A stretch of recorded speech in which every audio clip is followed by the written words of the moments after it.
కడప జిల్లాలో మహానాడు వేడుకలు ఘనంగా జరుగుతున్నాయి. తెలుగు తమ్ముళ్లు జరుపుకుంటున్న 3 రోజుల వేడుకల్లో మొదటి 2 రోజులు దాదాపు 1,00,000 మందికి పైగా హాజరయ్యారు. పార్టీ సీనియర్ నాయకుల నుంచి యువ నాయకుల వరకు అధ్యక్షుడితో జరిగిన సమావేశంలో పాల్గొన్నారు. మరి వాళ్ళ భారీ బహిరంగ సభ జరగనుంది. చిత్తూరు జిల్లా పూతలపట్టు నియోజకవర్గం నుంచి భారీ సంఖ్యలో స్థానిక నేతలు హాజరు కానున్నారు. ఈ అంశంపై పూతలపట్టు ఎమ్మెల్యే మురళీమోహన్ తో మా ప్రతినిధి కిరణ్ ఫేస్ టు ఫేస్.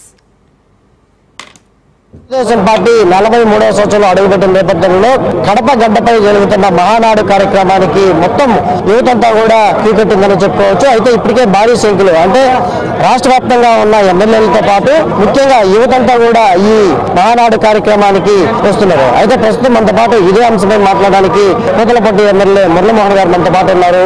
ఆయన అడిగి మరిన్ని విషయాలు అయితే తెలుసుకుందాం. అన్న చెప్పండి అన్న, ఇప్పటికే 2వ రోజు మహానాడు కార్యక్రమంలో భాగంగా ఇప్పుడు ఎంత యువతంతా కూడా భారీ ఎత్తున మీ వెనకాల కావచ్చు, అదేవిధంగా ఎక్కడి పట్టు యువతంతా ఉంది అంటే రాబోయే తరానికి నారా లోకేష్ బాజారాలకి విజన్ 2020 లాగా లోకేష్ ఏ విధంగా తెలుగుదేశం పార్టీలో లోకేష్ బాబు గారు అఫీషియల్ గా అరంగేట్రం చేసినప్పటి నుంచి లోకేష్ బాబు గారు అన్ని విషయాల్లో కూడా సంపూర్ణమైనటువంటి అవగాహనతో సంపూర్ణమైనటువంటి కార్యకర్తల మీద నమ్మకంతో అనేక కార్యక్రమాలకు శ్రీకారం చుట్టడం జరిగింది. కార్యకర్తల సంక్షేమానికి సంబంధించి కానీ కార్యకర్తలకు సంబంధించినటువంటి ఏ విషయంలో కానీ లోకేష్ బాబు ఎక్కడా కూడా వెనుకడుగు వేసే ప్రసక్తి ఉండదు. ఎందుకంటే కార్యకర్తల అధినేతలను ప్రకటించినటువంటి నాయకుడు నారా లోకేష్ బాబు నిన్న కూడా మీరు. కాబట్టి భవిష్యత్ తరాలకి ఖచ్చితంగా లోకేష్ బాబు గారి నాయకత్వం అవసరం. లోకేష్ బాబు గారి నాయకత్వంలో నవతరం ఇప్పుడు నందమూరి తారక రామారావు గారి నాయకత్వంలో నారా చంద్రబాబు నాయుడు గారి నాయకత్వంలో ఏ విధంగా అయితే ముందుకు నడిచింది అంతకు ఏమాత్రం తీసుకోకుండా మరింత రెట్టించినటువంటి ఉత్సాహంతో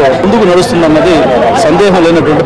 అంటే ఆనాడు పెద్ద ఎన్టీఆర్ తారక రామారావు గారు ఎన్నో సంక్షేమ కార్యక్రమాలు చేపట్టి ప్రజల్లోకి వచ్చారు. అదేవిధంగా దాని తర్వాత చంద్రబాబు నాయుడు కూడా 2వ తరంలో వచ్చారు. అంటే 3వ తరంలోని ఈ లోకేష్ కూడా అదేవిధంగా ఈ విజన్ 47లో అడుగున్న పెట్టే అవకాశం ఉంది. ఇక్కడ తెలుగుదేశం మహానాడులో చర్చించుకునే అంశాలు అదే. రాష్ట్రంలోనే కాకుండా జాతీయ రాజకీయాల్లో కూడా చక్రం తిప్పినటువంటి తెలుగుదేశం పార్టీ ఆ పరంపరను కొనసాగించడం కోసం, ఆ పరంపరను ముందుకు తీసుకెళ్లడం కోసం మనం ఏం చేయాలి, ఎప్పటికప్పుడు మార్పులు ఎలా చేసుకోవాలి, ఎప్పటికప్పుడు ప్రజలకు అనుగుణంగా మనం పార్టీని ఏ విధంగా మలుచుకోవాలనేదే మహానాడు. ఈ మహానాడులో అనేక అంశాల మీద ప్రతిపాదనలు చేసి వాటి తీర్మానాలు తీసుకుని మళ్ళీ దాన్ని ఇంప్లిమెంట్ చేయడం జరుగుతుంది.